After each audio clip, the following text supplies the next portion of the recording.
Hello guys, this is your friend and we are back with a new fanfic.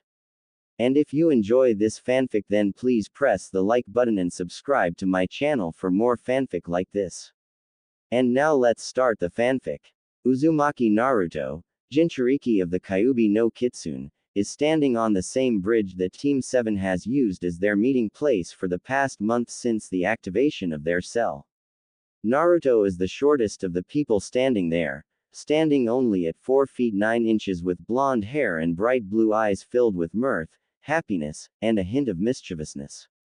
He is wearing a orange and blue jacket which is rolled up at the sleeves. His black undershirt peeks out at the top of the zipper of his orange jacket. On his back is a red swirl emblazoned between his two shoulder blades. His legs are covered in orange pants which are rolled up, a length of tape strapped to his right thigh. Above that is a kunai pouch for easy access to his throwing weapons of choice. His feet are covered in blue open-toed shoes common among ninjas. His Hitai-8, the proof that he is a ninja, flashes in the sunlight as it stands proudly on his forehead, holding back his spiky blonde locks. Next to him stands his teacher and mentor since he graduated from the academy, Hitaki Kakashi. He is the tallest and stands at an impressive 5 feet 11 inches.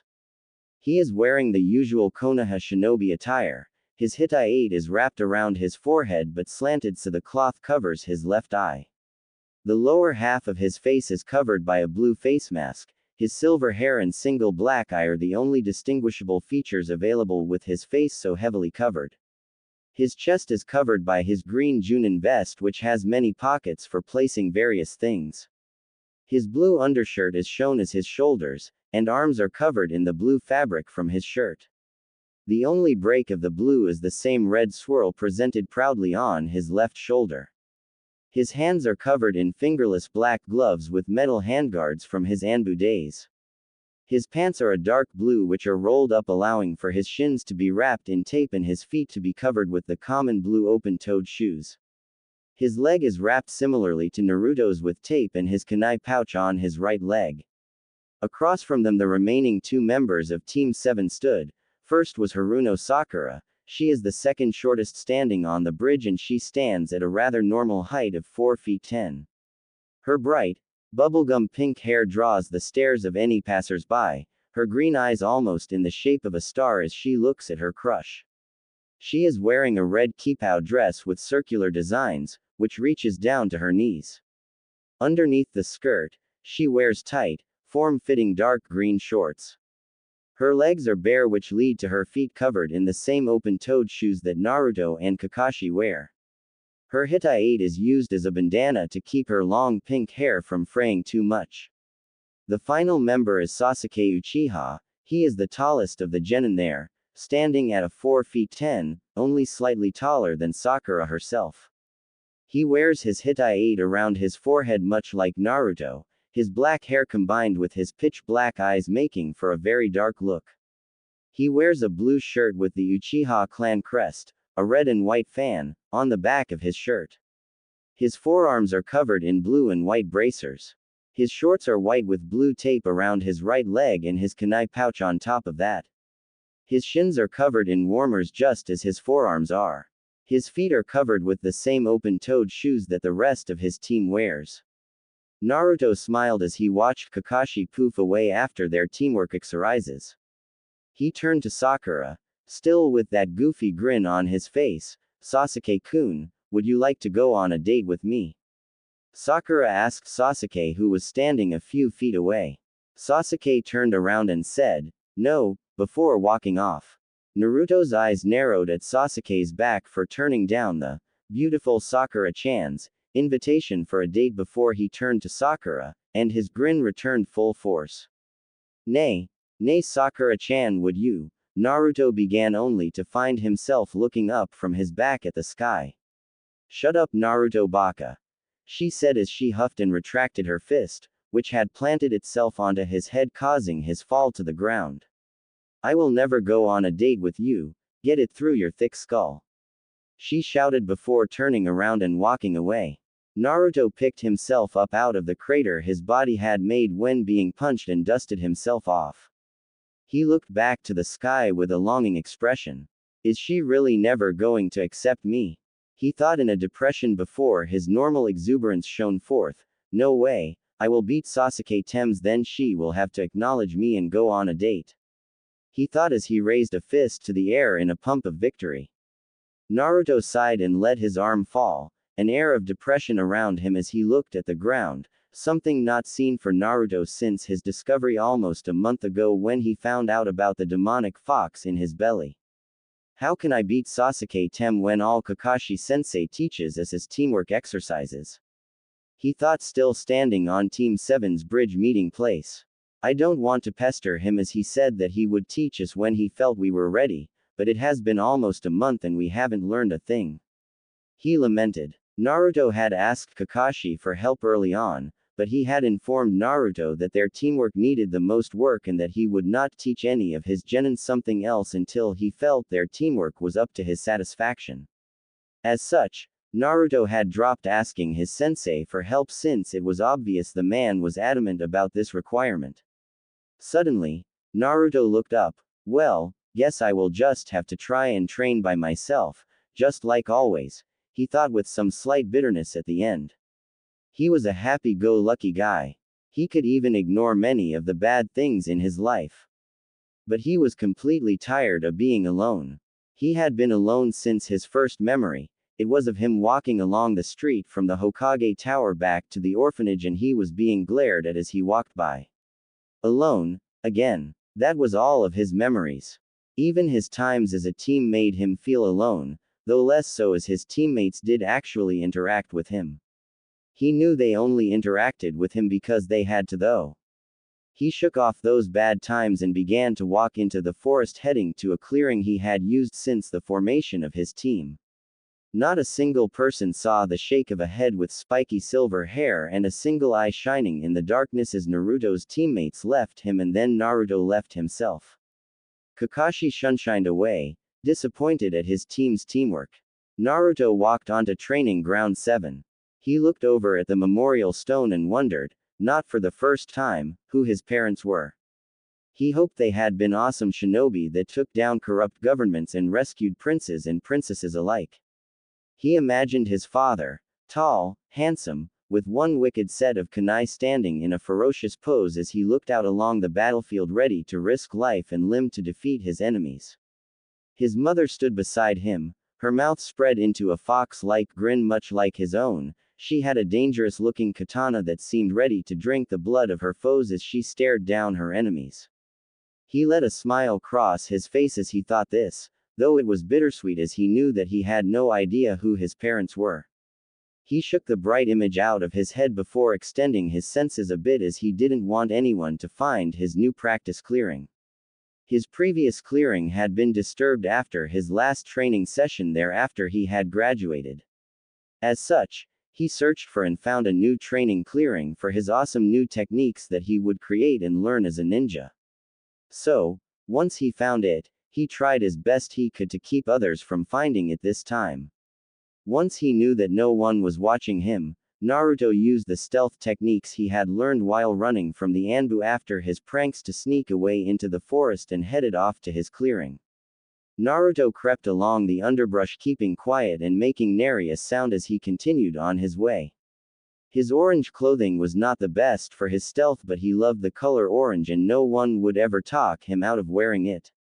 He smiled as he finally walked into his training clearing. He looked around and nodded his head as he was satisfied he hadn't been followed. He walked into the middle of the clearing and put his fingers together in a cross-like shape. With a soft cry of, Kage Bunshin no Jutsu, 3 other Narutos popped into existence next to him.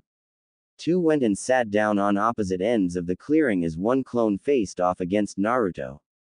Each took the beginning stances of the academy style and began to lunge at each other.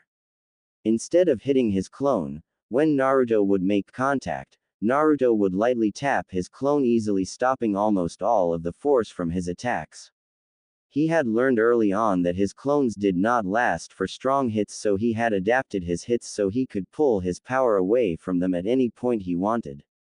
The first clone continued fighting him for close to 30 minutes before it was dispelled. When it did, his other clones did not give him a chance to rest as one of them jumped in and continued the furious fight he had begun with the other clone. Continuing in this manner until he had beaten his 3 clones and fought for an hour and a half straight, Naruto collapsed on his back, breathing slightly labored as he lay there. "Kuso!" he screamed. A few birds leapt from the trees as they heard his scream, but many just flicked their feathers and looked down at him as if they were trying to understand why he was making such a noise. Naruto took a deep breath and let it back out while relaxing his muscles. "This is pathetic. I can't train anything other than my own taijutsu, and it doesn't even get any better because I cannot improve on it at all," he yelled in his head. "I wish the librarians would let me into the library so I could look for stuff," he thought sadly with a downcast look. Naruto sighed and picked himself up. Deciding he didn't have any other workouts he could do, he began to walk through the underbrush heading towards a little waterfall he knew was near that he could wash the grime of his training away. The amazing thing about this waterfall was it was slightly heated. He had followed the river back to the natural hot springs that gushed from the mountains around Konoha. So, it was better for him to take a bath out here than to take a freezing cold shower in his own apartment. The water heater never seemed to be working and Naruto could never understand why. The best part of it though, was no one but himself knew about it. He had never seen anyone ever come to the waterfall and he had once camped out there for 2 weeks during summer vacation. It was fun and he quite enjoyed the experience. Of course, he returned to the village every few days for some supplies, but he basically lived out in the forest. He hadn't known about his new training clearing, having never searched for it. So, he quietly crept to his heated waterfall so no one could follow him. He made it close to the edge of the brush and was pushing the last bush out of his way as he stepped forward when a woman sunshined in front of him on the banks of the small pond the waterfall emptied into. Naruto froze for a second before slowly putting his foot back down and crouching down with the bush hiding his presence as he watched the woman. Normally, he would immediately jump ahead and ask who the hell she was, but something stopped him from even revealing his presence to her, a sixth sense he had honed over the years running from the occasional mob that would happen around his birthday compounded with the constant glares his village gave him. This sense told him not to move nor to make a sound or horrible pain would befall him. He had always listened to the voice as it protected him from the mobs until he could defend himself. When he could defend himself, the mob stopped. So he listened and crouched down, spying on the woman he now inspected scrupulously.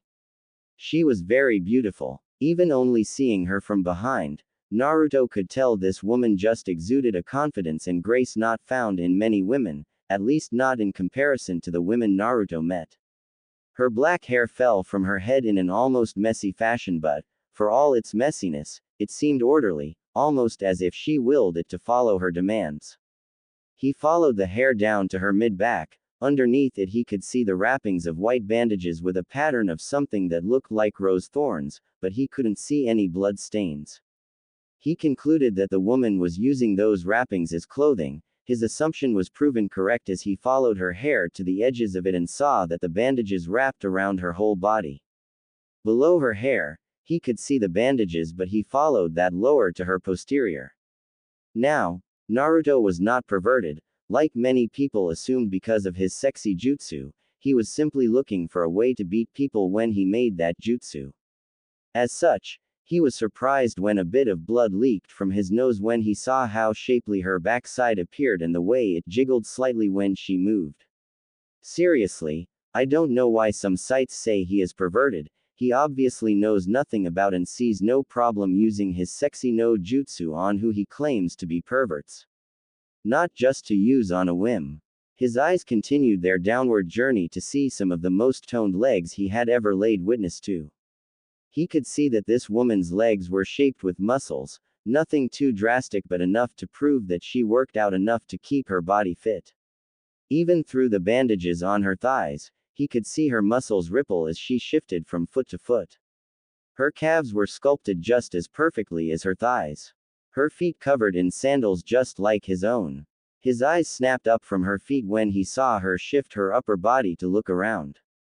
He couldn't manage to see anything about her chest or face because of his angle, so he had no idea who this was. He did notice though, that her right arm was covered in a red sleeve as her hands and forearms were wrapped in tape. He was about to leave, intent on coming back later, when he saw her relax. Curious, he stomped on the urge to leave and continued spying on the woman. He wiped his nose to remove the one blood droplet he had inflicted onto the ground next to him as he watched the woman completely relax. Naruto's eyes widened as he saw the woman reach up and untie something from under her curtain of hair. They widened further when he saw she had untied a hitai from her head. She's a ninja. Shit. Now I can't move. Wonder who she is. He thought to himself as his body froze up upon the discovery of her profession. He knew she wasn't a genin. That left her being a chunin or junin, and he couldn't help but shake the feeling this woman was a junin of the highest caliber. For some reason, when he thought of junins, her dress seemed familiar. He shook that thought as he saw her reach up and begin to unwind the bindings that were her dress. He watched transfixed, as inch by tantalizing inch, her skin became exposed to the outside world and to him. His eyes darted around quickly as she laid the clothing on a nearby rock. His eyes then locked onto her posterior as he saw she had bandages covering her, downstairs, as Naruto would call it, along with her chest. He noticed she also had a mesh shirt on that was connected to her right sleeve. She reached down and pulled her mesh shirt off along with her sleeve, leaving her back completely bare besides her bindings, and Naruto saw her muscles ripple as she did so. It was very obvious she trained extensively to keep her torso well muscled but not overly so. Naruto's heartbeat increased and his lower head started to swell slightly. Naruto was confused at this reaction. He had never experienced this before. He looked down, tearing his eyes away from the woman in front of him for a moment to see his member poking at the fabric of his boxers and creating a slight bulge down there. He shook his head and turned his attention back to the woman, deciding he could figure that out later. When he managed to look back at the woman, he saw her slowly unwrapping her chest bindings.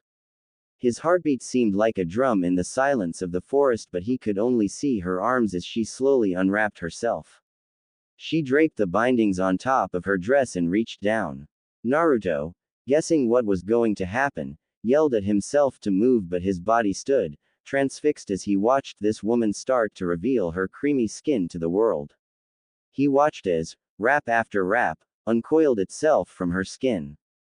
When she had finished, Naruto was presented with a scene many men would die for, a shapely posterior completely bare and staring right at him as she bent over to pick up hitai.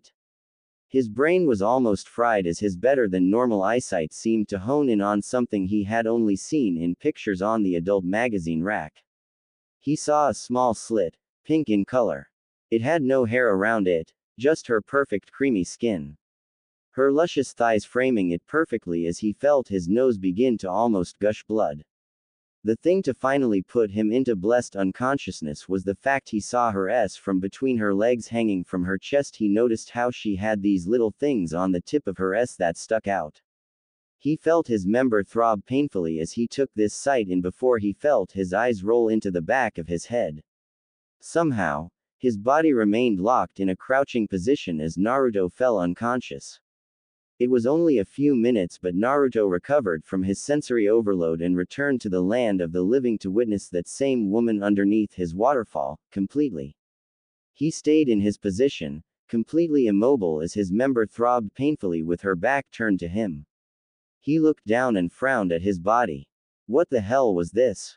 He didn't even know why he had fallen unconscious or why his nose was bleeding. He only saw that happen when the old man read that stupid perverted orange book.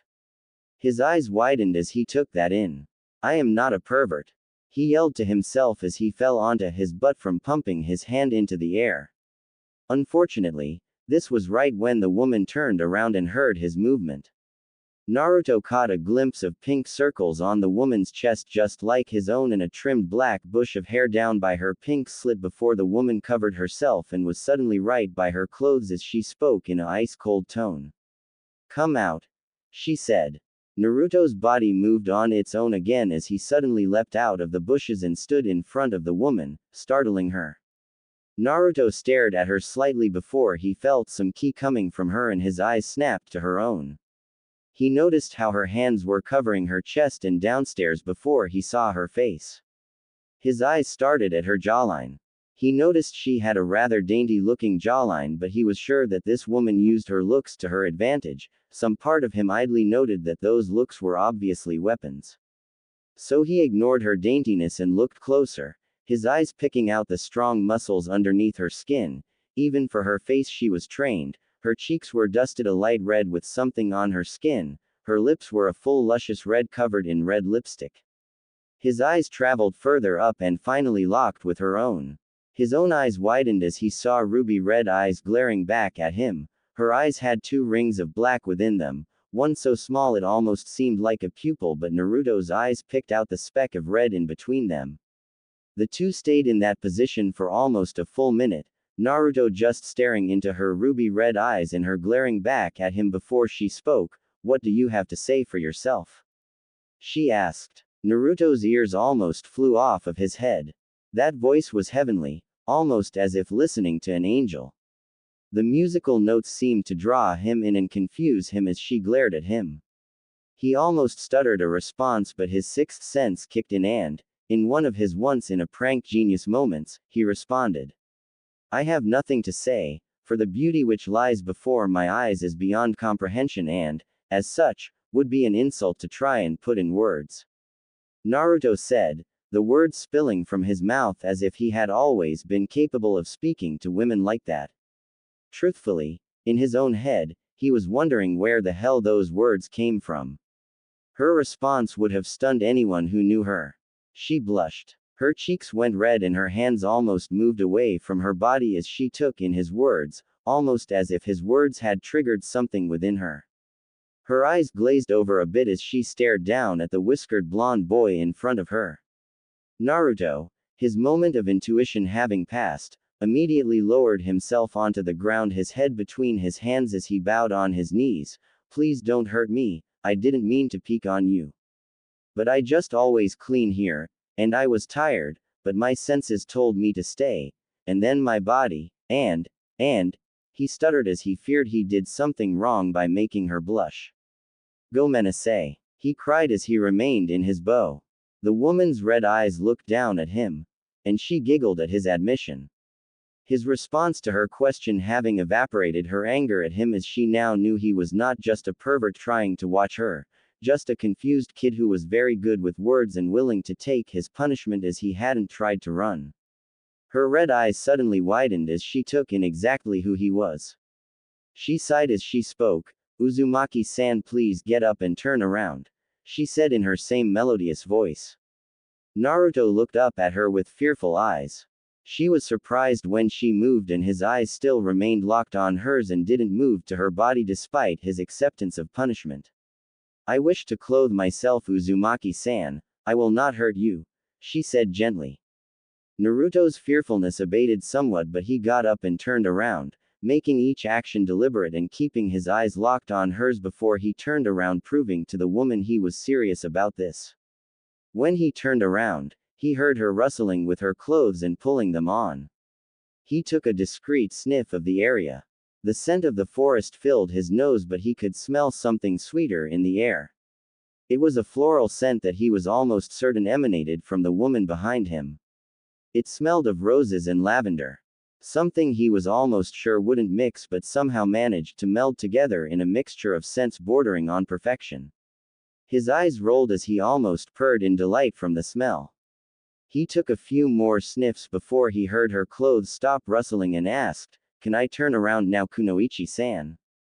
He asked politely. The woman answered almost immediately, "Yes, Uzumaki-san, I believe we need to have a talk though." Naruto shivered, but he turned around to see the woman with a fiery gaze, though it didn't seem she had any intention on hurting him, just talking. Naruto walked over to a softer part of the ground and sat on the ground. He looked up at the woman and spoke. "All right, but who are you? And how did you find this place? I thought I was the only one who knew about this place," he said. His fear of the woman had him acting a bit calmer than normal. Though he knew she didn't mean him any harm physically, He shuddered as he thought of what women did to perverts, Sakura being the prime example. The woman looked down at him before moving closer to him a bit and sitting down so the two of them were facing each other. She looked him straight in the eyes. I guess it isn't surprising you don't remember me, but you have met me before, she said. Naruto's eyes squinted before he pointed a finger at her like he was accusing her of something. You're Hinata's, dog boys, and Shino's sensei. He exclaimed, his normal exuberance showing through. The now revealed sensei of Team 8 smiled slightly. Glad to see I made an impression. She said. My name is Kurenai.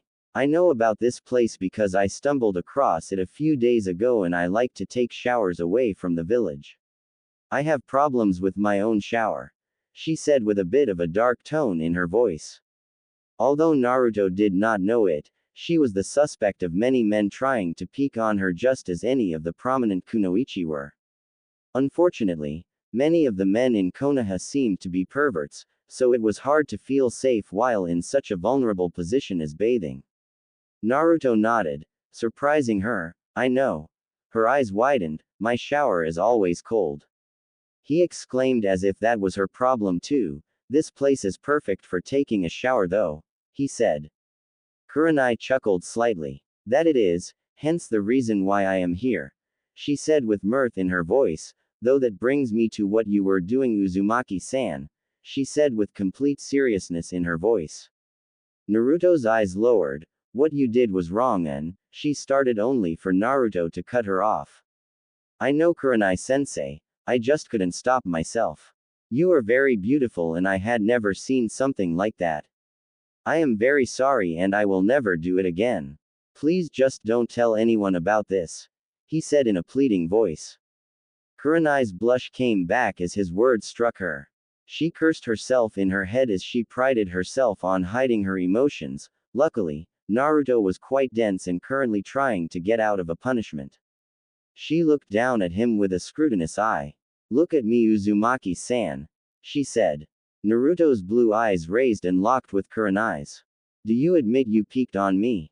She asked. Naruto nodded. Do you know that it is a crime to peek on people while they are taking baths? She asked. Naruto nodded again. You understand that I could take you to the Hokage and have you thrown in jail for this, correct? She asked. Again. Naruto nodded. Kurenai sighed and ran a hand through her hair. Very well, since you obviously weren't trying to peek on me deliberately. She shot a glare at him which had him smiling sheepishly. And you did not try to deny what you did but instead accepted your responsibility to the consequences of your actions. I will not report this to the Hokage, she said, drawing a relieved sigh from Naruto. Honestly, she never would have reported him. She would never admit it, but the fact he had managed to hide from her senses and stay hidden until she was already washing herself required some serious stealth skills. Aside from that, the fact he had seen her was not something she wanted common knowledge. So, she scared him into silence while simultaneously gaining something to blackmail him with if she ever needed to. She grinned evilly. On one condition, she said as she figured something she wanted to do for the blonde-haired boy in front of her. He had complimented her in ways no one ever had before and she was feeling quite connected to him as his burden must not be easy. Naruto's eyes snapped to her. What? He asked, his eyes squinting. He would normally have run away as soon as she conceded not turning him in, but his curiosity of her actions, i.e. not acting like Sakura, confused and intrigued him at the same time. You let me take you to go get some better clothes, she said as she eyed his orange monstrosity. How in the hell did I not see him with that on? She screamed in her head. What? He exclaimed. My clothes are perfect, what's wrong with them? He asked. He loved the color orange and it was a miracle the store had these orange jumpsuits on sale when he went to buy his clothing. He loved this thing. It had many extra pockets and it was extra durable, plus he had many different Z's all for the low price of half of anything else he tried to buy. Kurenai looked down at him with disdain. How exactly would orange help you in a fight? She asked. My clothes lead my attackers to focus on other areas before my own attacks, she explained. Your orange just sets you as a beacon, she said as if it explained everything. Naruto just mumbled something under his breath. Kurenai's eyes narrowed. What was that? She asked, her righteous fury coming into play. Naruto shrank away but repeated himself in a louder voice, it's cheaper than anything else. He said, I managed to get this for half of anything else I try to buy in any of the stores. I don't have the money to pay for new clothes, he explained. Kurenai's eyes narrowed. Damn civilians, she thought to herself. Tell you what, I will pay for it if you promise to let me use this spot seeing as you already knew about it before me, she said. Naruto looked up at her with wide eyes, you can use this anytime you want, Kurenai-sensei. You don't have to pay for it. It's not like I own the place, he said. Kurenai smiled at him, then just think of it as a friend helping out another, she said. Naruto's eyes squinted as he looked at her. Why would you want to be friends with me? He asked. Kurenai's smile disappeared. Why wouldn't I? She countered. Naruto looked down. He spoke quietly. You know what I contain, Kurenai-sensei. Many people within the village glare at me. I am dense and stupid, but I am not blind. I can see that many people would not like to be my friend, and the ones I have aren't too well liked, he said, his morose-sounding voice cut to Kurenai's heart as she imagined that. Her small group of friends was by choice, his was by necessity. Kurenai leaned forward and smiled at him, then I will just have to join them. Because I want to be your friend, do you want to be mine? She asked. Naruto smiled brightly at her. Yes, he said with his happiness almost boiling over. Kurenai couldn't stop herself and giggled at him. She looked almost startled as she hadn't giggled in years. But she shook it off as Naruto's smile seemed to disappear before being replaced by something. His lips twitched and slowly spread as they curved upwards. Naruto's smile seemed to be reborn as it slowly spread across his face. Kurenai's lips twitched upwards as she saw his first true smile. Then we are friends, Naruto-san, she said. His happiness is infectious as always. Arigato, Kurenai-san, he said. Kurenai smiled slightly. One other thing though, Naruto-san, she said. Naruto edged his head to the side as if he were confused. A demonic mask seemed to materialize behind her head as she smiled sweetly at him. Please refrain from peeking at me when I am taking a shower from now on, she said. Naruto blushed and nodded his head emphatically. Kurenai's slight smile returned. Then, since it is getting so late, I will meet you here tomorrow right after your team training, she said. Naruto nodded and smiled at her. As she turned, Naruto spoke up. Would you like me to walk you home, Kurenai-san? He asked. Kurenai turned around, a bit surprised at his offer. You don't have to, Naruto-san, she said. Inwardly, she was wondering why he would offer. It's no problem, Kurenai-san, besides a gentleman should always walk a lady home. A light pink dusted Kurenai's cheeks as his constant flattery did not fail. He may not realize what he is doing, but he is being the perfect gentleman. Especially, since we just became friends, he said with a smile to her. She smiled lightly at his gesture, as any idea of an ulterior motive was swept from her mind with his blatant honesty. If you wish to, Naruto-san, I would enjoy the company, she said politely to him. He stepped forward and fell into step with her as the two began to leave the clearing and their embarrassing moment behind themselves. Edge of the training grounds. Kurenai and Naruto approached the edge of the training grounds as darkness settled across the land. Naruto smiled up at Kurenai as they began to walk into the shinobi sector of the village. They had been walking in comfortable silence from the clearing and they were nearing Kurenai's apartment. Naruto looked up at Kurenai as they walked and decided he could ask her for something. Kurenai-san, you're a Junin, right? He asked. Kurenai looked down at him and smiled slightly. Yes, Naruto-san, she said. Do you think? He stopped feeling bad for asking his friend for something so soon. What is it, Naruto-san? She asked gently as they continued walking. Naruto took a deep breath. Do you think you could teach me a few things? He asked. Kurenai's stride faltered as she heard his question, but she recovered fast. You have Kakashi who can teach you anything I could, she said. Naruto looked down slightly. I guess that wasn't a good question, Gomen ne Kurenai-san, he said as he smiled at her and they approached her own apartment. Kurenai was about to say something when she saw they were at her apartment building. Here we are, she said. Naruto looked at the apartment and smiled. Well, see you tomorrow Kurenai-san, he said. And, arigato, he said before he turned around and ran back towards the town. Kurenai stood there, looking back at him for a bit before she sighed and entered her apartment complex. Naruto groaned as he woke to the blaring of his alarm clock. He turned over and blocked his eyes from the harsh glaring of the sun's rays as they peeked through the tattered curtains on his windows. His other hand searched for his alarm clock by feeling alone as he attempted to stop the infernal racket it was bringing. He groaned again as his hand finally found it. He brought it down in an arc, smashing his hand onto the off button and stopping the blaring of the alarm. He relaxed as he let out a sigh and rolled out of bed, allowing his body to rest on his feet as he landed on his cool floor. He scratched his head as he put his froggy headcap on his bed and walked into his bathroom. He walked in front of the mirror and blearily looked at his reflection. He shook his head and slapped his cheeks to wake himself up, with a cry of, "Yush!" He splashed some cold water onto his face. He grabbed the same tattered towel as last night and dried his face as he grabbed his toothbrush and began to brush his teeth.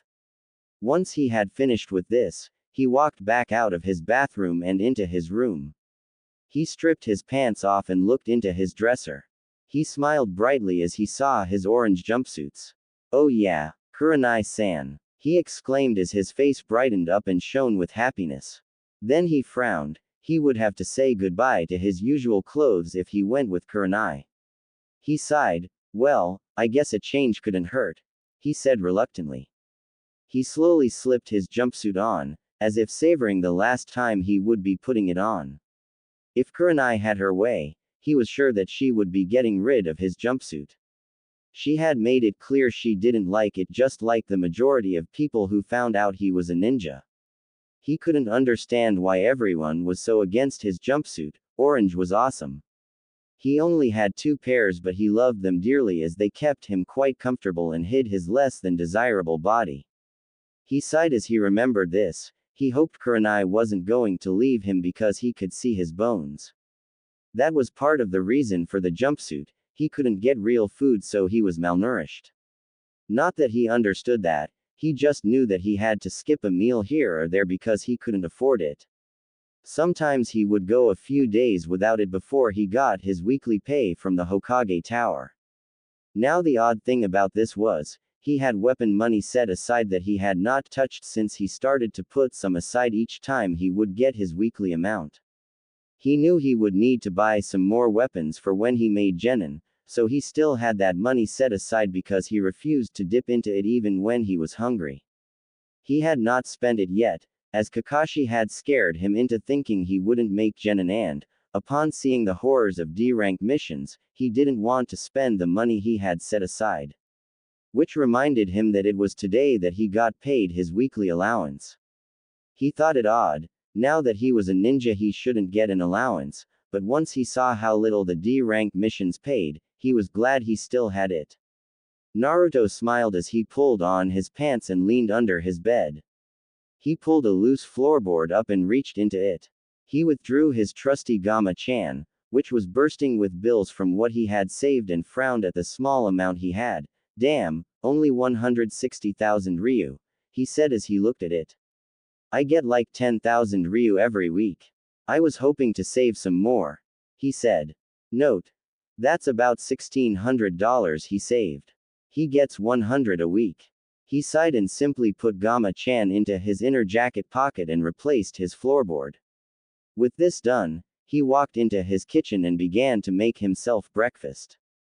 After throwing away his rotten milk, he realized he didn't really have anything to eat other than some dry cereal.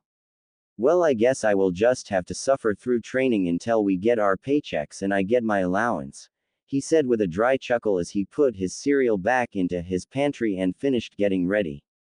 He grabbed his kunai pouch and strapped it to his leg as he walked to his doorway. He slipped his shoes on and walked out of his apartment. Naruto walked down the stairs of his apartment with a small smile on his face as he contemplated yesterday's events. I can't believe I got a friend like her. He thought to himself, she is smart, pretty, and must be pretty strong to be a sensei. I am so glad she is my friend. Plus, she doesn't glare at me for the damn fox. He stated in his head as his smile grew marginally. He reached the bottom of his stairs and set off to the bridge to wait the customary 3 hours for his eternally late sensei. As he walked, he greeted a few of the people in the red light district. He had been living here for years now and knew most of what went on down here. He knew that there were places where men, married or not, could have a good time at. There were places for people to get drunk. Personally, he wanted to try that as it seemed rather fun for some people. Though he didn't like the morning after stuff he witnessed, he was still curious about it. There were a few places down here that he didn't go to since people had warned him off of it. He generally avoided those places as it spooked him whenever he saw someplace like that. Not scared, just spooked, he assured himself. He saw that he was reaching the town square and began to get more glares as he walked further and further into the bustling center of the city. His smile seemed to be a bit forced to any who might know the blonde, but none of these people spared him a second glare as they went about their business. He tried to ignore them all, but it was hard as it happened every day. Ever since he had found out about the Kyuubi, he caught more of the glares now. For some reason, he was no longer oblivious to their blind hate. He knew why they glared now, not that it made bearing the burden any easier. He still had yet to confront his Gigi about why he had never told him about the Kyuubi himself. He supposed it didn't matter since he doubted his Gigi would answer him truthfully. It was getting harder and harder to call the old man his Gigi ever since that night. He sighed again, all this brooding wasn't like him. He put a bigger smile on his face and started to wave at the people he passed by on his way to the bridge. All he got in return were glares, but he continued anyways, just taking it all in stride as he walked. His eyes never wavered from the mirth and mischief that were reflected in them. He never saw the Anbu on the roof shunshun away after seeing his small bout of brooding. Naruto finally made it to the bridge and noticed his two teammates already sitting there waiting for him and their sensei. He walked up to them and greeted them. Good morning, Sakura-chan, Tem. He shouted. Sakura turned to him and screeched, shut up, Naruto baka. Stop being so loud. Naruto's eyes narrowed at her. Despite his crush, he could only take so much abuse. Not even Sasuke saw Naruto's eyes narrowing as Sasuke responded, HN. Naruto sat on the bridge and began the waiting game for his sensei. But he thought of something not even a moment later. He reached into his pocket and pulled out a leaf that had somehow managed to get put in his jumpsuit. He looked at it quizzically until an idea popped into his head. I have large chakra reserves according to Kakashi-sensei. If I manage to continue trying to increase my control, won't that make my jutsu even better? He questioned himself. Upon deciding that he was right, he put the leaf on his forehead and began trying to make it stick to him. Sakura and Sasuke simply sat there. Sakura staring at Sasuke with stars in her eyes as Sasuke tried to ignore his team. Eventually, Sakura stopped staring at Sasuke long enough to notice what Naruto was doing. What are you doing? She asked as if he were stupid. Naruto's concentration was broken and his leaf fell from his forehead as he looked at Sakura. Chakra control. He said simply. Then he grabbed the leaf and began to try to place it back on his forehead. I know that, Naruto. I meant, why are you doing it? She asked. Naruto looked at her, surprised. To increase my control, Sakura-chan. He said, still oblivious as to what she was trying to say. He put the leaf back on his head and began to let it stick to him. He smiled as he released it from his hands and it stayed floating on his head. Sakura scoffed and turned away from him, watching Sasuke again with stars in her eyes as she ignored Naruto. Naruto sat there concentrating on his chakra and succeeding in keeping the leaf on him. For close to an hour, Naruto managed to suppress his normal impatience and kept his technique going. But once that time was up, he could not contain himself anymore. He began to think of ways to increase his training as he realized that, if he let his mind wander, his chakra control exercise became harder. He thought up many different things, but the easiest would be seeing if he could push the leaf back and forth across his body using only his chakra. Deciding he could try that first, he attempted to channel chakra directly below the leaf and slowly tried to turn off the chakra that was holding the leaf to him, so the leaf would float down and attach to the new place he had chakra channeling. Unfortunately, once he let go of the leaf, it flew off and landed across the bridge. He sighed as he stood up and walked over to the leaf. He grabbed it and walked back to his original position before sitting back down and staring at the leaf, trying to figure out how to do this. He turned the leaf over and looked at the back of the leaf as if that would solve some great clue. Finally, a proverbial light bulb appeared over his head. When he first started this technique a few years ago, he would always push the leaf away with extra chakra because he had so much.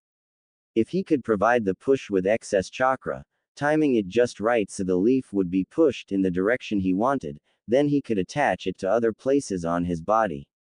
So, he slowly put the leaf back onto his head.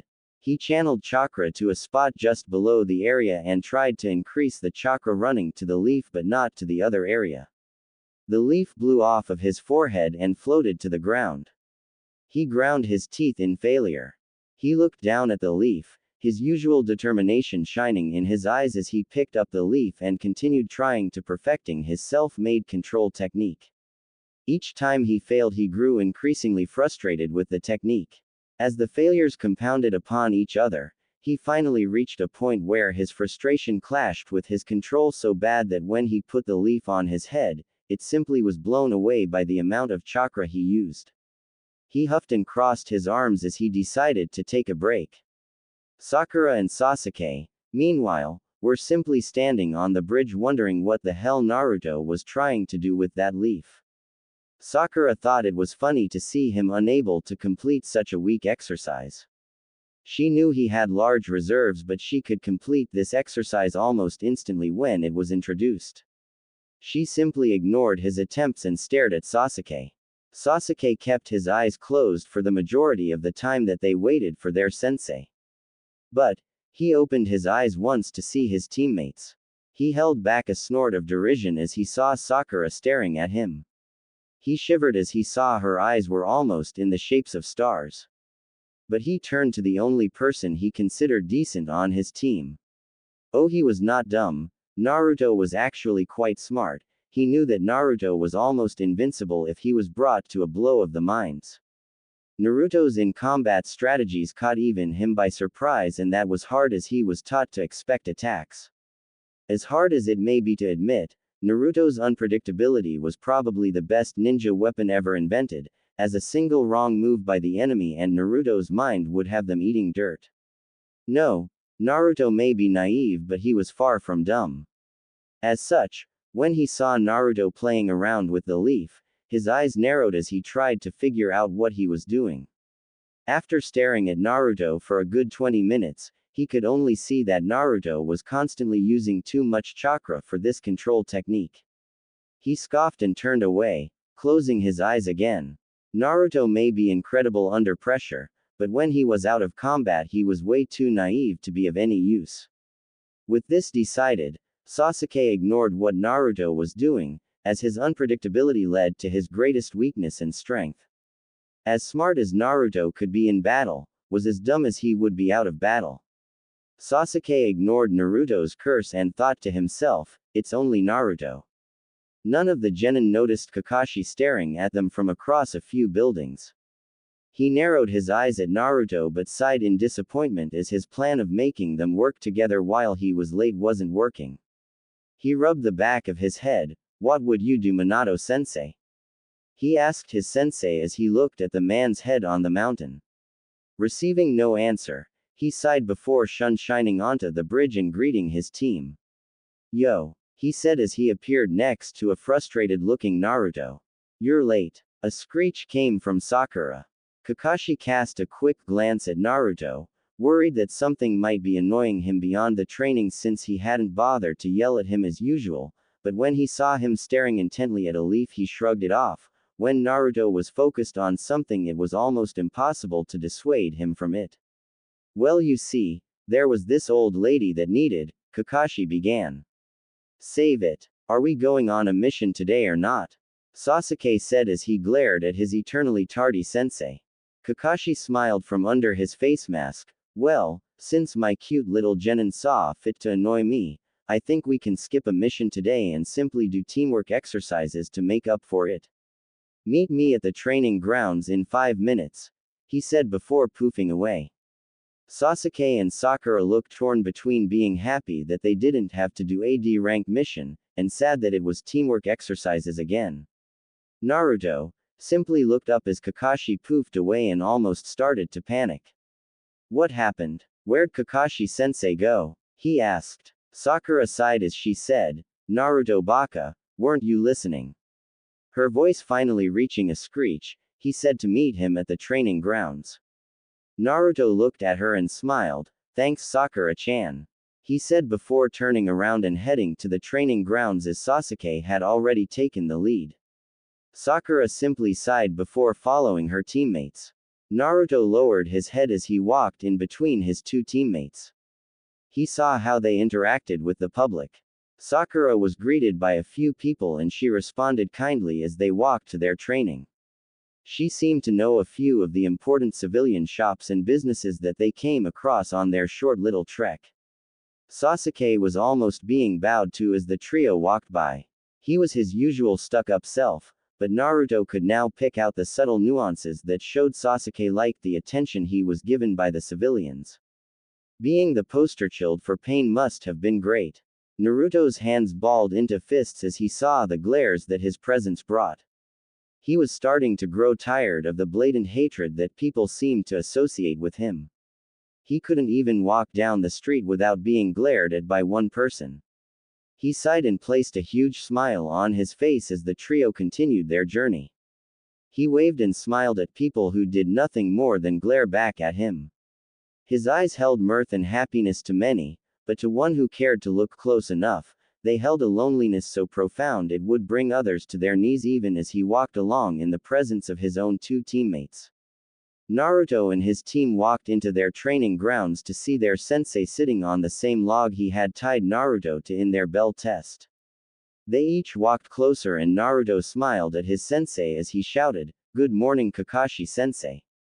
Kakashi chuckled as he returned the smile with his own and said, "Ohio Naruto." Naruto's eyes squinted as his smile widened. So, are we going to learn some jutsu finally?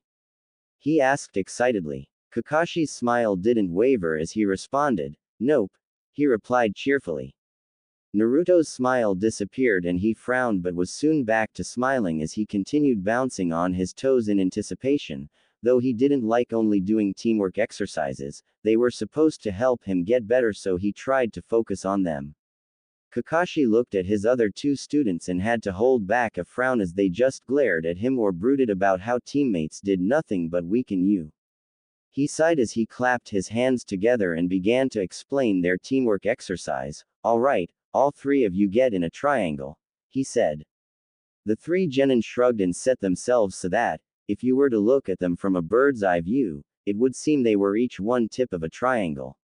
Kakashi nodded and pulled something out of his pocket. He flicked his hand forward throwing something at Naruto as he yelled, "Catch." Naruto's hand shot out and grasped the small white object flying through the air. "What gives Kakashi-sensei?" Naruto shouted as he looked at the object in his hand. He noticed it was an egg. He was surprised he hadn't crushed it when he caught it. The now revealed egg was the whole point of this exercise, but Naruto simply edged his head to the side, confused. Why did you give me an egg, Kakashi-sensei?" Naruto asked, so Sakura and Sasuke both now knew what had been thrown. Kakashi smiled under his face mask. "I have decided to try a new teamwork exercise," he stated as if it were obvious. Naruto Sasuke, and Sakura all sweat dropped as they looked at their teacher. Kakashi-sensei, how does an egg help our teamwork? Sakura asked. Kakashi's eye closed as he said, I am glad you asked. What you are going to do is take that egg, he pointed to the egg in Naruto's hands, and toss it to one of your teammates. He indicated Sasuke or Sakura with a wave of his hand. The trick is, you must not break the egg when throwing it to your teammate. This requires you to know, not only your own limitations but your teammates as well. We will continue this exercise until you can throw the egg around for an hour continuously before I deem you worthy of the next stage of this training, he explained. Kakashi-sensei, what are the other levels? Sakura asked hesitantly. Kakashi smiled eerily. Why then we get to move on to more dangerous things, like Senbon or Kunai, after we use easily popped air balls and a few other things I have concocted. He said with a cheery smile on his face. Well, get to work, he said before sitting back down and opening his porn again. Naruto, Sasuke, and Sakura all looked at each other for a few seconds before Naruto shrugged and turned his body so he was facing both of his teammates. He took a stance and lobbed the egg in Sasuke's direction. Sasuke watched the egg until it came within reach and his hands flew out to grab the egg. Once he did, however, it immediately splattered onto his hands in a mess of raw egg. Sasuke looked at his hand in disbelief before turning a scathing glare onto Naruto, who was grinning like a madman at his teammate's misfortune. Naruto baka, look what you did, Sakura screeched. Naruto immediately stopped grinning and turned to Sakura, but Sakura-chan, I didn't burst the egg in his hand, Sasuke-tem did that on his own. He shouted at her. You threw it too hard, Sakura accused. Naruto pouted as he turned away from Sasuke. He should have caught it softer then, he retorted.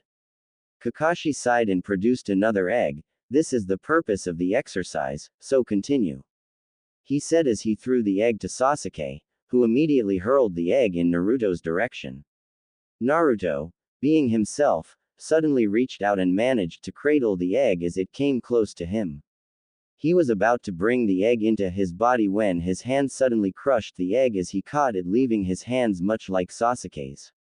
He stared at it in disbelief before turning and accusing Sasuke of exactly what Sakura had accused him of. Kakashi sighed as he saw a pattern. He pulled out a dozen eggs and threw one to Sakura and flared hissing intent, aka Ki, getting Sasuke's attention and Naruto's battle-ready stance as he looked at him. Kakashi's eye widened as he took in Naruto's stance. Naruto suddenly threw a hand behind his head as he realized who had flared some Ki. Years of being glared at desensitized him to small amounts, but large amounts brought back memories of his days running from the occasional mob. He rubbed his head sheepishly as he smiled disarmingly to his sensei, who was the only one who saw him in a battle-ready stance as Sakura had been watching Sasuke. Gomen Kakashi-sensei, he said. Kakashi's eyes narrowed. What the hell? Why would he immediately jump into a battle stance when faced with Chunin-level Ki? What the hell happened that I wasn't made aware of? He questioned. Finally, admitting you did it on purpose, Hadobi, Sasuke said with an arrogant smirk on his face as he took Naruto's apology as an admittance of guilt. Sakura stood a few yards away nodding her head. About time you admit you did it just to try and upshow Sasuke-kun, she said. Naruto's eyes turned to his teammates and opened his mouth to deny it when Kakashi spoke up to avoid a conflict. It's a good thing that Naruto did admit it. At least he is getting the point of the exercise, that he is supposed to start measuring his own strength and observing your own so as to accurately be able to fight at your side.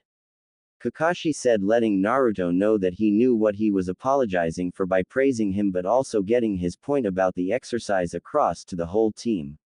Sasuke said as he turned around believing he was superior and didn't need teammates. Sakura looked down about being put down but she knew Kakashi was right. Okay, let's continue, your turn Sakura, toss the egg to one of your teammates, Kakashi said as he smiled under his face mask at his team. This continued for the better part of the day until Kakashi decided it was the normal time for them to end their training. As Naruto threw the final egg at Sakura, Kakashi watched as it landed in Sakura's hands and waited for it to burst. When it didn't, he smiled as he said, "Good job, Naruto, Sakura, you managed to keep it from busting. I think that is enough for today." Naruto preened under his sensei's praise and Sakura smiled as she looked at Sasuke, expecting him to be happy. She was unprepared when Sasuke's usual dour expression seemed to sour even more as he took in Kakashi's words. "Well, we will continue this until I think it's time to change. Meet on our bridge tomorrow at our regular time." "Ya nay," he said as he poofed inwardly away laughing at how much his genin stunk. Naruto smiled brightly as he heard Kakashi praise him. He looked over at Sakura and Sasuke, and was about to ask if the two wanted to accompany him for some ramen, but then he suddenly looked down at his clothes. Kurenai. He thought then, without a second look, he bounded out of the training grounds to take a quick cold shower before he met up with her. He didn't want to stink for when he went out with his first friend. Sasuke was slightly surprised when he saw Naruto suddenly dash away, but his thoughts were interrupted when Sakura came up to him and he mentally scoffed. "Sasuke-kun would," she started. "No," he stated and turned around, following Naruto's path back to the city. Sakura looked down. She was a bit depressed that Sasuke would never go on a date with her. She turned and opened her mouth to speak. "No, Naru," she said before she noticed she was standing alone in the training grounds with no Naruto standing there to ask her on a date, too. She finished as her mouth snapped shut. Good thing he finally decided that he would stop asking me on a date. She thought. Finally, we have Sasuke-kun all to ourselves. Shanaru. Inner Sakura said. Sakura nodded and began to walk to her home.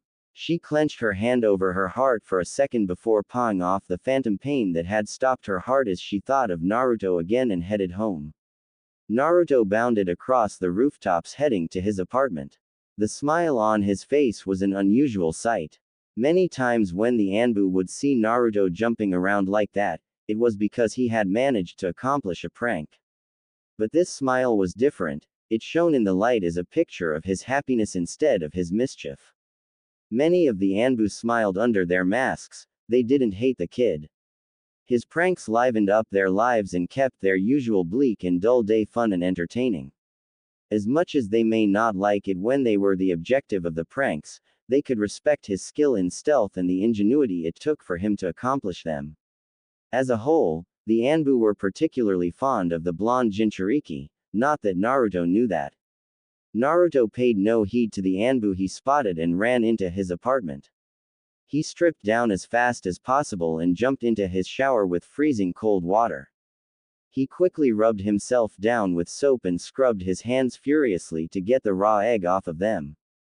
Once he had finished, Naruto jumped out of the shower and pulled the other orange jumpsuit he had out of his drawer and put it on. After that, he grabbed his kunai pouch and strapped it on before running to his door, slipping his shoes on, and rushing back out to meet with his friend. Naruto came to a stop in Training Ground 7. He looked over at the memorial stone. Giving a respectful bow of his head, he began extending his senses trying to see if anyone was following. He stood there for close to 2 minutes making sure that he didn't have anyone there. As impatient as he was, he didn't want anyone else finding his little sanctuary. Once he was satisfied he didn't have anyone watching him, he glanced around before creeping into the underbrush and setting off for the waterfall where he was supposed to meet Kurenai. It took him a little while, but after managing to sneak into the woods he crept around to make sure no one could see him before stepping up his pace and running through the underbrush. Completely forgetting yesterday's incident, Naruto burst onto the banks of the river shouting, "Gomen Kurenai-san, I didn't mean to be late." Naruto froze as he took in the sight in front of him. But it was for but a mere second before he twirled on his toes and did a complete circle facing away from the waterfall. His face was a neon red as he said, "Gomen Kurenai-san, from now on, I will yell before coming into the clearing," he said as he trembled from the sight burned into his eyes. Behind him, Kurenai smiled at him. She was completely standing near her clothes again. She had just finished a shower before he showed up. She had frozen when he suddenly burst into the clearing, but when he didn't stare at her and instead turned back around, she was proud of him. She knew many men would just stare and then apologize, especially with her as their object of affections. Instead, he immediately turned around and didn't even try to take a second look. She chuckled as she took in his trembling form. She grabbed her dressings and dressed before walking up behind him and laying a hand on his shoulder. She turned him around and gave him a small smile. Thank you for not staring, Naruto-san, and I don't think you need to yell, simply try to announce your presence before coming in here and I will do the same, she said. Naruto smiled up at her hesitantly. You're not mad?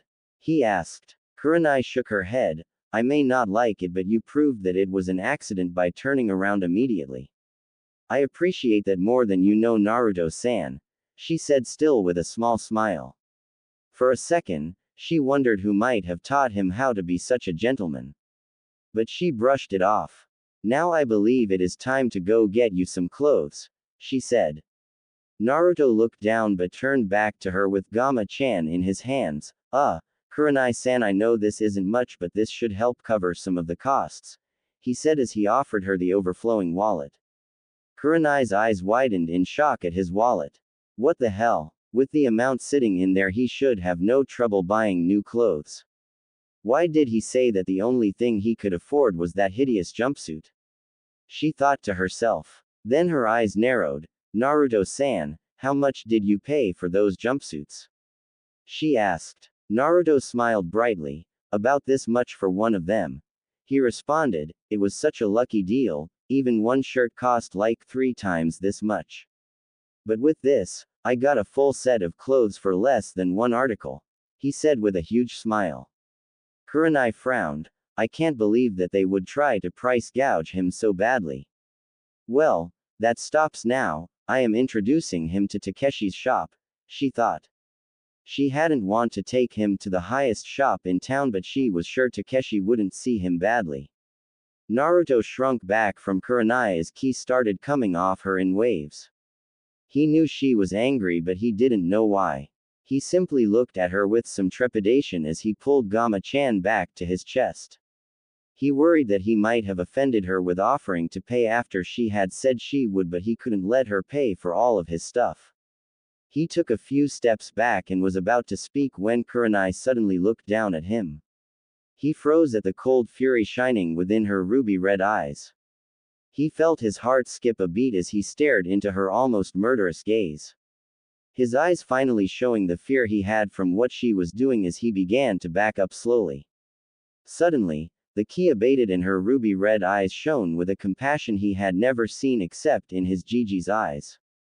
She reached out tentatively, making her actions deliberate as she held her hand out to him and said, Gomen Naruto-san, I didn't mean to be so angry, but you shouldn't have been paying so much for your clothes. Naruto's eyes widened. I see you know why, so I want to introduce you to a shop that won't try to overcharge you. With the money you have there, she pointed to his Gamma-chan, you should be able to buy almost 8 different sets of clothes, she said.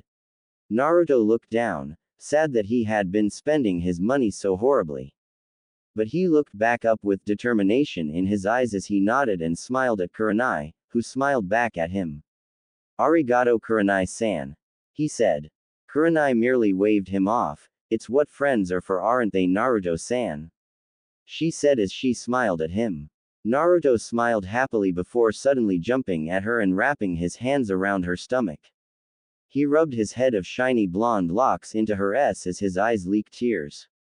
Arigato, arigato, he continued repeating as he hugged her tight. Kurenai herself blushed as he rubbed his head into her s. She was about to knock him away when she noticed what it was he was doing. She smiled sadly down at him and wrapped her own arms around his shoulders as she allowed him to hug her despite his position. I hope Anko isn't anywhere around, she would get such a kick out of this, she thought to herself. Naruto suddenly jumped away and blushed furiously as he looked at her. Gomen Kurenai-san, I lost control of myself again, he said. Kurenai giggled, and again had to slap herself inside her head as she looked at him. He looked so contrite that it was funny. It's okay, Naruto-san. Let's go get you some clothes, nay? She said. Naruto nodded happily. He turned to leave. Naruto-san, what say we travel by Shunshin? Kurenai offered as she held her hand out to him. Naruto looked at her hand and smiled as he stepped back and took her hand. She smiled as the two disappeared into a swirl of leaves. Naruto and Kurenai appeared in front of a nice-looking shop. Naruto looked around and noticed that he could see the main hub of the city a few blocks up. The shops around here would usually be way too expensive for him to buy anything, so he hadn't been down here in years. He sighed as he noticed that everyone started to glare at him as soon as he appeared, even next to Kurenai. He looked up in front of himself and noticed a shop with the name, Dragon's Claw, painted above the shop's windows in bright gold letters. On display in the shop windows were weapons and battle armors of all kinds. Naruto looked up at Kurenai and she smiled down at him as she stepped forward and proceeded into the shop. Naruto hesitated but a moment before following her into it himself. Once he entered, he was almost overwhelmed at the huge amount of stock sitting on the shelves. The store was filled to overflowing with different types of swords, staffs, short swords, and even clubs. His eyes didn't really land on anything in particular, everything seemed perfect to him. So, once he observed the whole store, he turned his attention back to Kurenai, but he noticed her eyes were lingering on a particular weapon on display. He followed her eyesight to an impressive-looking short sword. The blade sat on display with the sheath lying underneath it. The blade itself was double-edged and dark gray, perfect for concealing it during even a full moon. He wondered how it could have such a color as most weapons were a shiny silver.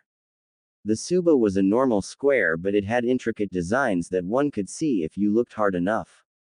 The handle was wrapped in a red cloth with a wooden base. A red tassel fell from the end of the handle giving it a regal-looking appearance. The sheath itself was almost as magnificent as the blade to behold. The tip of the sheath had a black guard on it. The sheath itself was blood red to match the hilt of the blade. The only blemish on the whole red sheath was a single kanji resting in the middle of the sheath in black. Naruto's eyes honed in on the kanji and he spoke softly, "Silencer." That was the name of the blade. He followed the sheath up to where the sword was to be put and noticed that the edge of the sheath was black just as the guard was. The thing Naruto noticed though, was the hilt and sheath were the same color red as Kurenai's eyes. All in all, an assassin's weapon. He and Kurenai were brought out of their observation of the weapon as a tall man with bulging muscles walked out of the room in the back of the store and his voice boomed out from where he stood. "Ah. Kurenai-chan, what brings you here today?" he asked as he smiled at Kurenai. Kurenai smiled back at him. "Takeshi-san. How are you?" she asked. "I'm fine but you aren't due for more resources just yet. What I sold you last time should have held you over for quite a while especially with your genin team," he responded. Naruto watched as the two conversed and he wondered exactly how Kurenai knew this person. He wanted to jump up and introduce himself but he didn't want to offend Kurenai by embarrassing her in front of an apparent friend. So, he let his eye wander around the store as the two continued to talk completely oblivious about him. Kurenai looked down at Naruto, drawing Takeshi's eyes to him as well as she answered him, "I brought my new friend here to come shop for something a bit more ninja-like than this me orange," she said. Takeshi stepped forward and looked down at the minuscule Naruto. His eyes widened as he took in the blonde hair and whisker marks. He stared at Naruto as Naruto continued looking around the business oblivious to the two stares being directed at him. But, as Naruto's eyes panned around, they eventually came to lock onto Takeshi's. The blonde took a slight step back from the huge man. However, right after that, Naruto began to stare at the huge man matching the intensity of Takeshi's stare.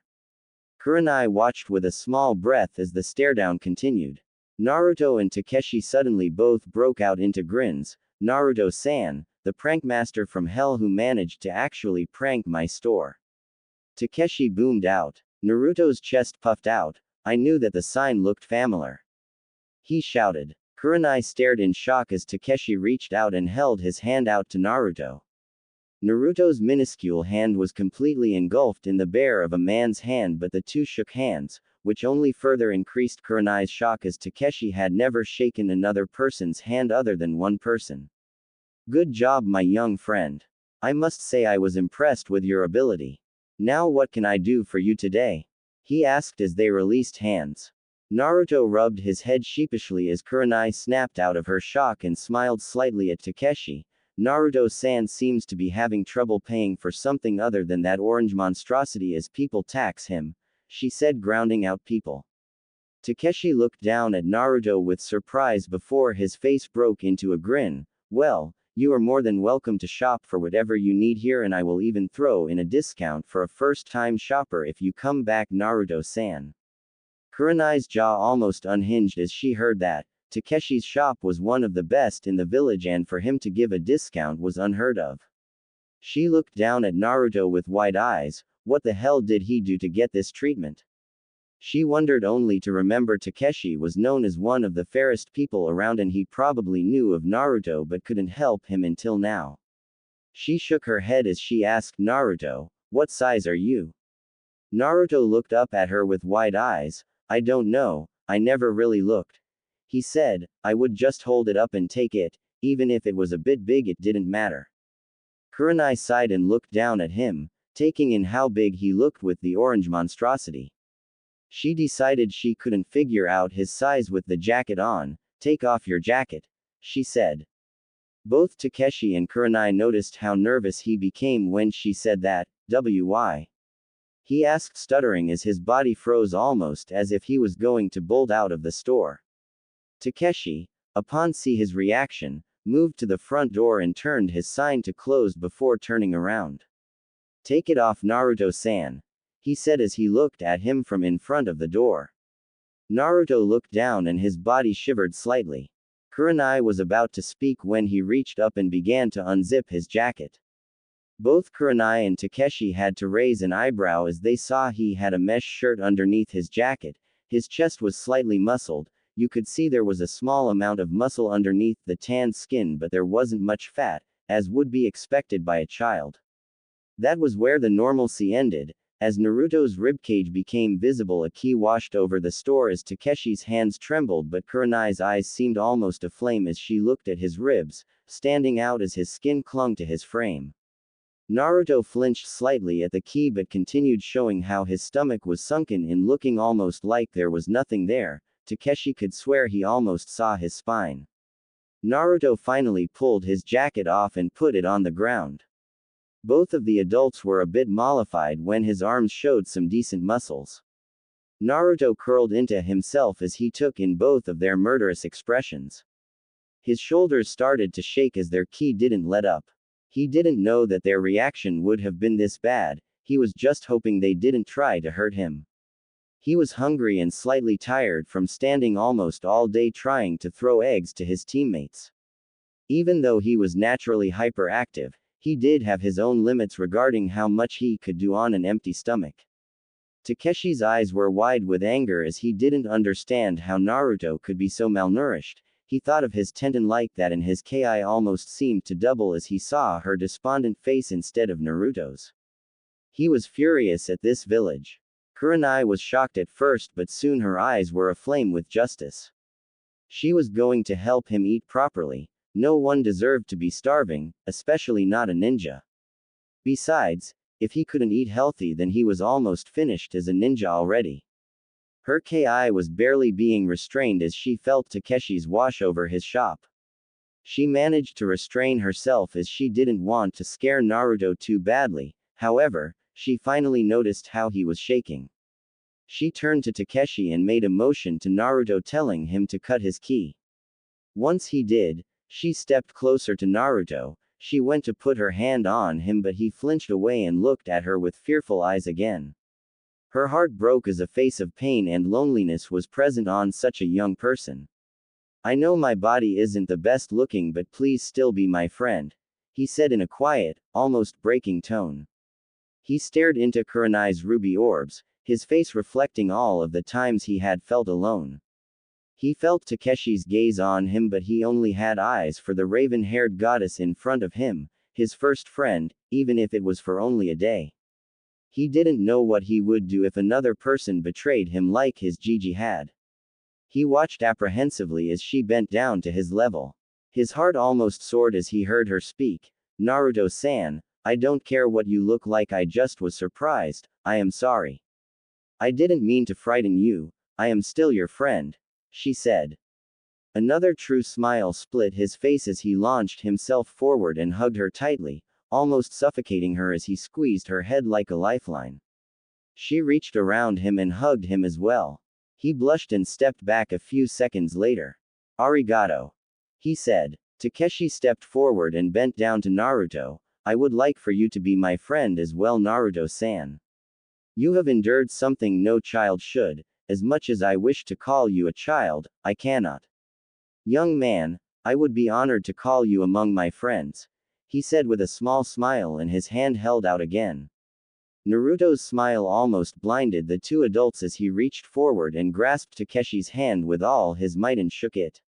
Arigato Takeshi-san, he said. What do you eat, Naruto-san? Kurenai asked as he released Takeshi's hand.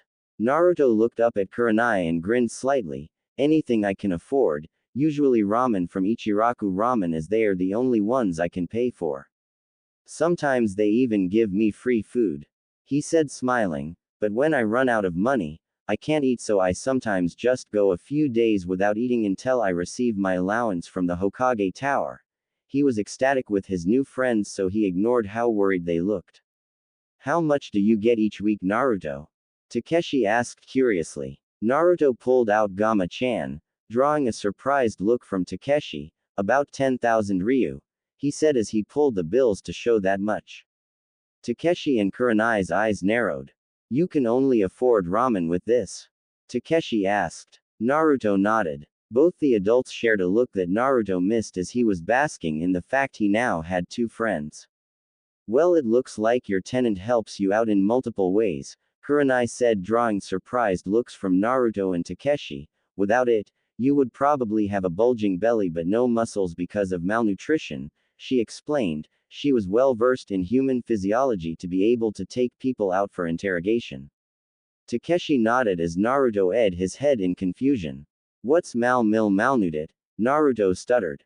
Malnutrition, Kurenai offered. Naruto nodded. It means you aren't eating correctly, Naruto-san. Kurenai said. Guess the damn fox is earning his rent. Naruto said quietly, drawing chuckles from Kurenai and Takeshi, but let's get some clothes. Can you guess my size now, Kurenai-san? He asked. Kurenai nodded. I will be right back, I already have an idea of what you would like, she said as she walked off into the store.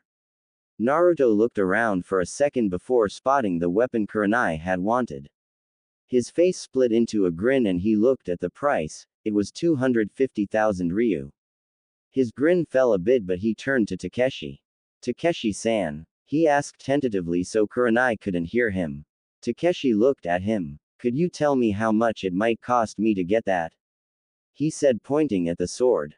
Takeshi's eyes widened as he took in the weapon. That has been sitting there for a while. I know, Kurenai. Takeshi looked down at Naruto with a surprised look.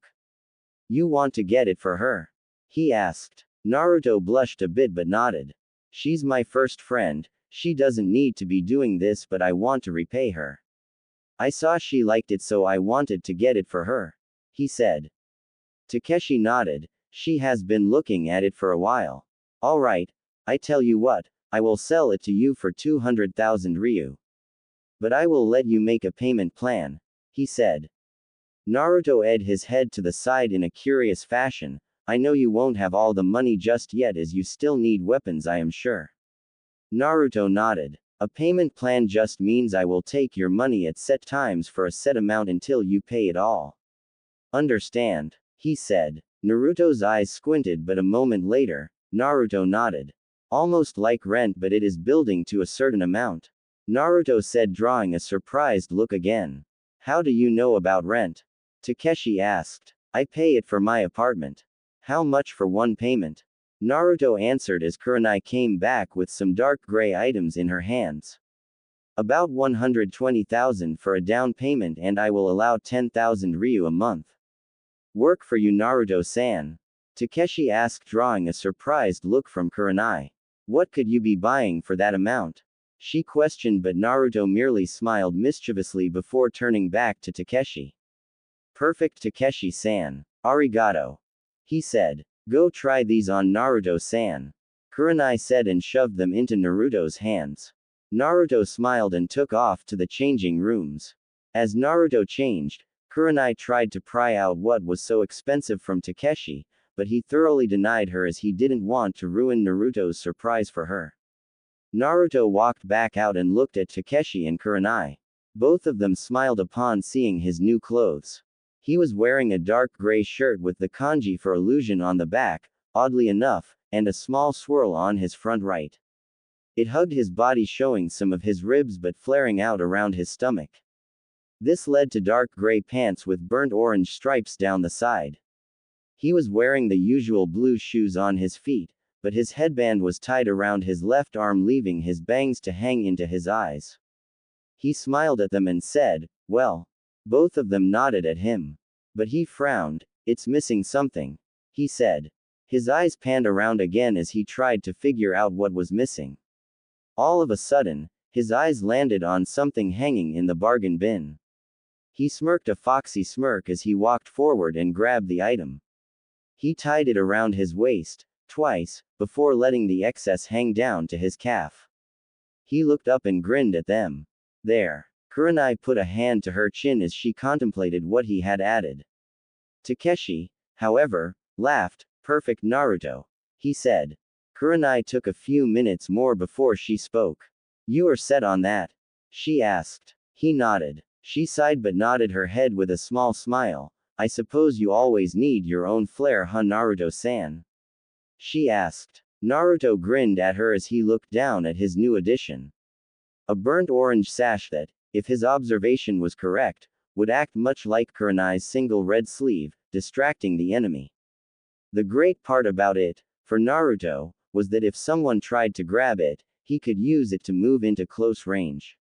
Takeshi grinned and said, okay, I can have a few more of those made and it will cost you about 20,000 ryu altogether. If you add in kunai and shuriken plus your down payment, then about 155,000 ryu, he counted in their purchases. Naruto nodded and smiled at Takeshi. He handed over the money.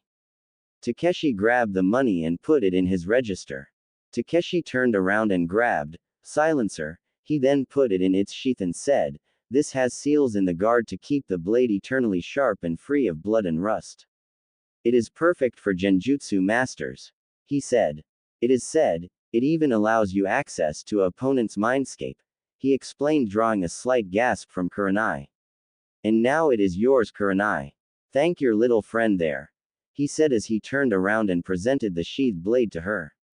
She reached out and grasped the blade, cradling it almost lovingly as she looked at what she had wanted for a while but couldn't justify spending the money on it. She looked down at Naruto and frowned at him as she didn't really want him to spend his hard-saved money on her. You don't have to buy this for me, she said. Naruto shook his head. You didn't have to help me. I want you to have it. Arigato Kurenai-san, he said as he smiled at her. Kurenai shook her head and said, Arigato Naruto-san, she said. Naruto noticed it was getting dark outside and said, let me walk you home again, I think we should call it a day today, he said. Takeshi grinned and leaned down to whisper to Naruto. Again, Naruto, don't you think it's a bit fast for you to be dating Kurenai? He asked, grinning. Naruto blushed bright red, drawing Kurenai's attention, but he turned to Takeshi. I am just friends with her. Takeshi baka, he shouted and proceeded out of the shop with a bright red face. Kurenai looked at Takeshi but he simply whistled, feigning innocence as Naruto walked away. She narrowed her eyes before sighing and deciding she didn't want to know. She tied her new weapon onto her back and followed Naruto out of the store. The walk to Kurenai's apartment was spent in companionable silence. When they were outside the complex, Naruto turned to Kurenai and smiled again. Arigato again, Kurenai-san, he said. Kurenai smiled at him. No arigato to you, Naruto. I always wanted that weapon, but I couldn't justify spending the money on it, she said as he looked at her blade again. He looked down and blushed before saying, "It matches your eyes, Kurenai-san." He rushed through it. Kurenai almost missed it, before he shouted at her, "Bye, Kurenai-san, see you around," he said as he suddenly turned and ran off. Kurenai smiled at him as he ran away, a bit amused at how shy he was being. She smiled a bit wider as she walked into her apartment. Naruto could definitely be unpredictable. Naruto slapped his hand down on his alarm clock as he blearily rubbed his eyes. He sighed and stretched before standing and heading towards his bathroom. He brushed his teeth and washed his face before yawning loudly and leaving the bathroom. He grabbed his new clothes from his nightstand, where he had put them when he dressed for bed. He had 4 more sets in his closet. He smiled as he pulled on his dark gray shirt and pants. He tied his orange sash on around his waist and grabbed the leaf from yesterday before heading to his kitchen. He opened his cabinets and stared for a few moments before remembering that he had never picked up his allowance from the Hokage Tower yesterday in his team not picking up a mission and his excitement in meeting back up with Kurenai. He frowned as he realized he hadn't eaten yesterday and would have to go hungry for today too until he could pick his pay up for the D-rank mission plus his allowance. He closed his cabinet with a sigh and headed to his door as his stomach growled. It was a miracle it had never growled yesterday when he had been around others. As Naruto pulled his shoes on, he thought about going hungry, then realized that Kakashi was always late 3 hours. He would have plenty of time to pick his money up and grab some Ichiraku ramen before his sensei would appear at the bridge. With this in mind, Naruto smiled before leaving his apartment and heading to the Hokage Tower. Naruto walked through the red light district, smiling at the few women around who smiled coyly at him and waved happily. He didn't know the meaning behind those smiles, but he smiled back and waved as well, just happy someone would acknowledge him. They had been doing this since he was 10 and he doubted they would ever stop. For some reason he didn't want them to. It felt good for them to smile like that at him. It caused a feeling deep in his chest to move as they continued to show their affection by acknowledging him. He didn't know what this feeling was. It seemed similar to what he felt when he thought of Sakura, but, with Sakura, that was more of a physical feeling. Like his body wanted him to go after Sakura, but his mind and heart set him towards these women almost Kurenai's age. He blushed as he remembered what Takeshi had said yesterday about dating Kurenai. She was definitely beautiful and stirred feelings inside him that even Sakura didn't.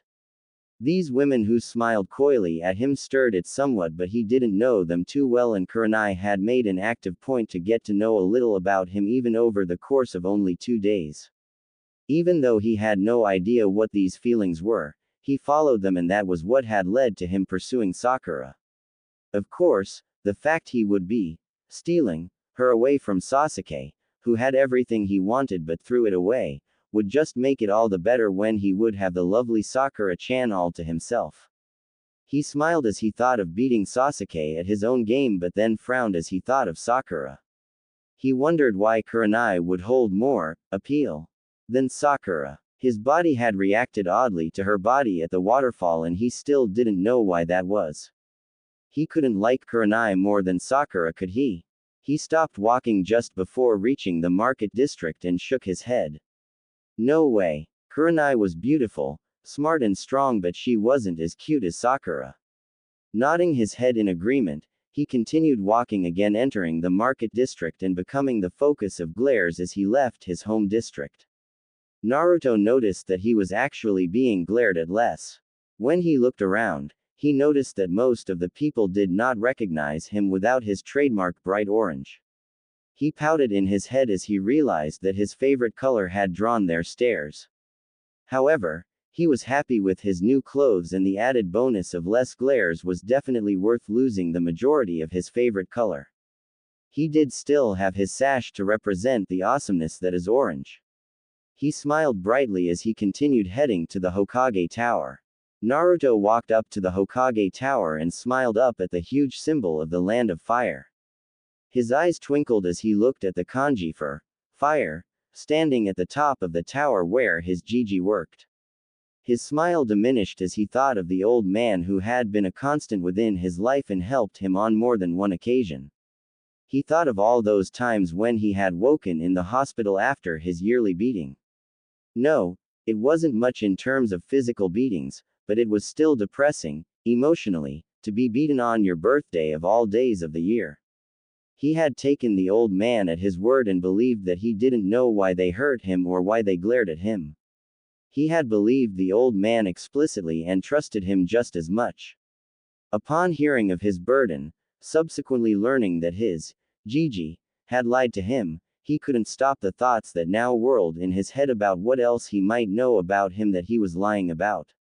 His parents, did they leave him upon learning he had the demon sealed inside him? Did they die trying to him when he was younger? Despite the Anbu doing their job, he knew that people had tried to him before. The ki they exuded was more than enough for him to sense them when he got older. Or, did they love him but die during the Kyuubi's attack? Did they die trying to protect him from the village when he was younger? So many questions that he feared to ask of the old man. His normal personality was actually pretty close to his usual attitude. Naruto was a very hyperactive and exuberant child, however he also had a dark side that no one saw. It didn't manifest in brief spouts of insanity. It didn't try to control him or speak in his head like he had heard of for others. No, this dark side simply took revenge on the populace by pranking for him or thinking these dark thoughts and keeping it from his happy persona so that the old man or the precious few people he had trusted wouldn't be worried about him. Now, he wasn't pranking anymore and his previous trusted people had not seen him in weeks, so his other side stopped keeping the ideas to himself and shared them with the happy child. Naruto was slowly losing the innocence that his dark side had kept intact. As a result of this, Naruto's eyes turned steely as he looked at the Hokage Tower. He wanted to get stronger to protect himself. Not the village, he just wanted to protect himself and anyone he liked, and he would become strong to do so. But he knew that he needed to study more and read more to learn because his teacher wouldn't help him, Kurenai and Takeshi couldn't, and he didn't want to trust the old man again just yet. His prankster side immediately began planning on how to gain the materials he would need to train. As this happened, Naruto was standing in a single spot for more than 5 minutes, a bad thing for him, as it would allow others to notice him even without his orange jumpsuit. A single civilian sneered at him as he looked at Naruto. He walked straight up to him and scowled at the diminutive ninja in front of him. Naruto came back to his senses upon seeing the man standing in front of him. He took a step back and the man smiled eerily. "Why are you standing around here, you brat?" The man said, growling out "brat" with unusual force. "Hoping because you are a ninja you can gain your power back?" He said. "Well, they will keep you weak. I am glad you are near Uchiha-sama, he will subjugate you," he said.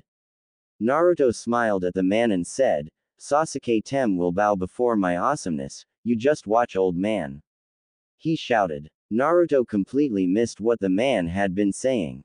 The man looked at him like he was nuts before turning around and muttering under his breath, "Damn demon, just ignoring me, I'll show him later," as he walked away.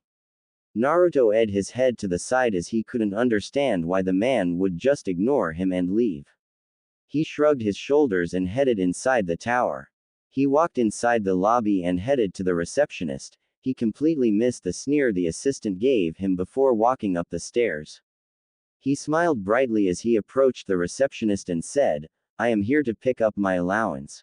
He never knew the woman's name because she refused to give it to him, even with all the years he had been coming here.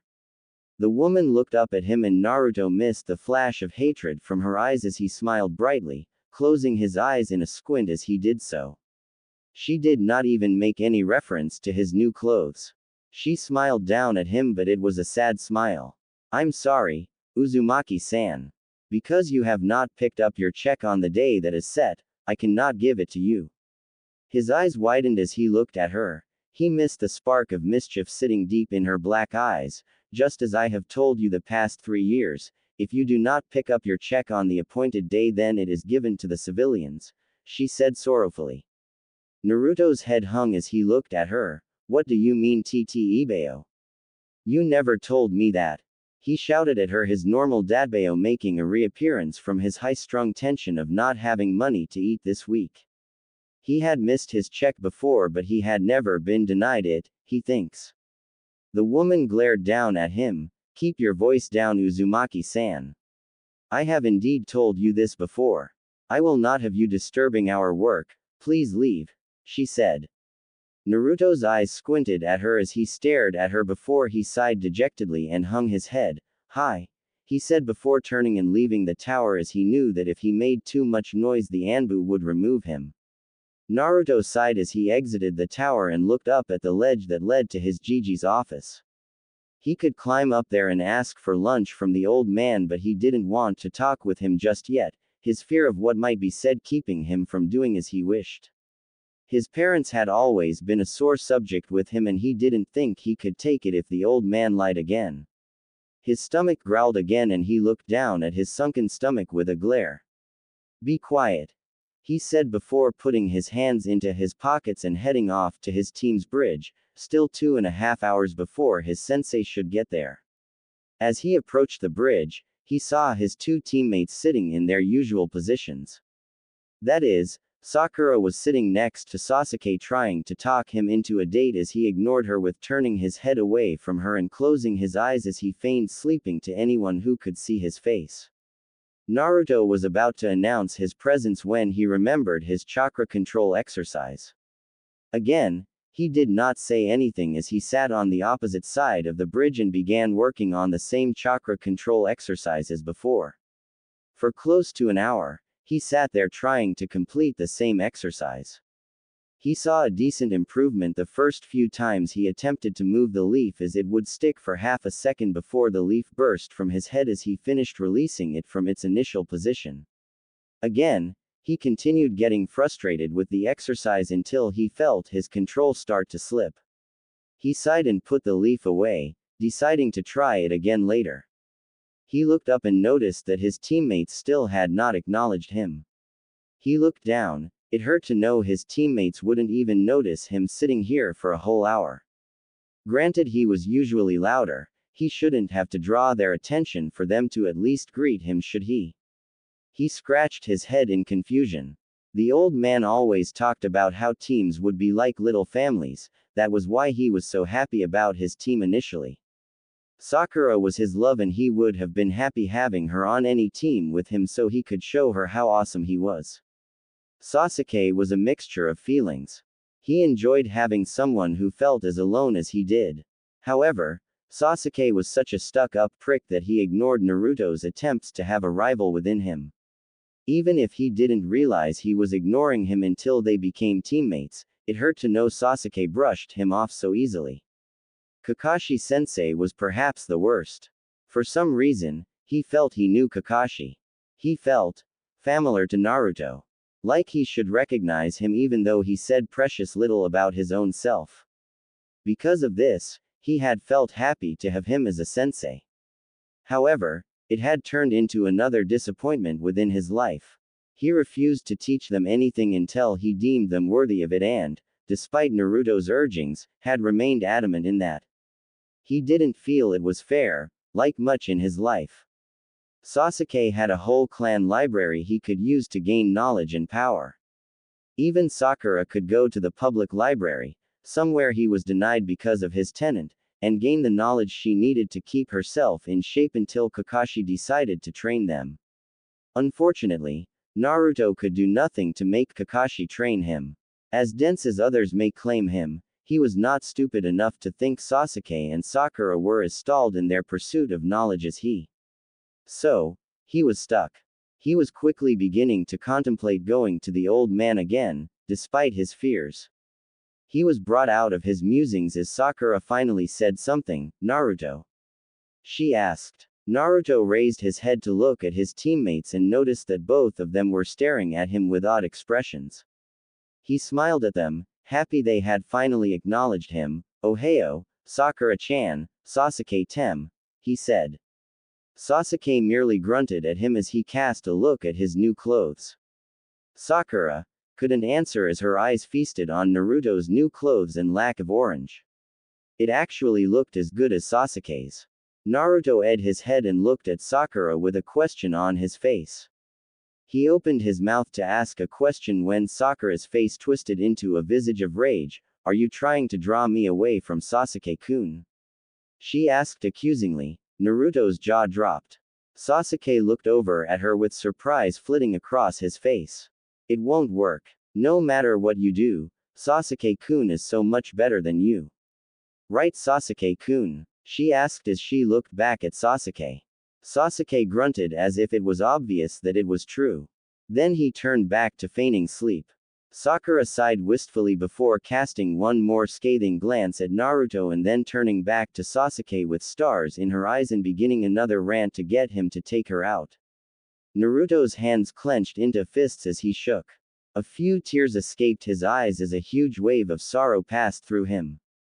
Without his dark side to soften the meaning behind their actions, Naruto's innocent side finally realized how horrible his teammates were as teammates. Why? He asked himself. Why me? Why must I have to endure such hatred and ignorance? He asked sadly before rubbing his cheeks and standing. He turned and began marching towards the forests of Konoha. Sasuke opened his eyes as he felt Naruto moving away. His normally composed expression completely dropping as he saw Naruto's eyes shining with unshed tears as he walked away. Shock and sorrow running through his body as he looked at Naruto. Despite him being the Dobi, he knew that Naruto and he shared a bond deeper than anyone could comprehend unless they experienced loneliness the likes of which they had. As Su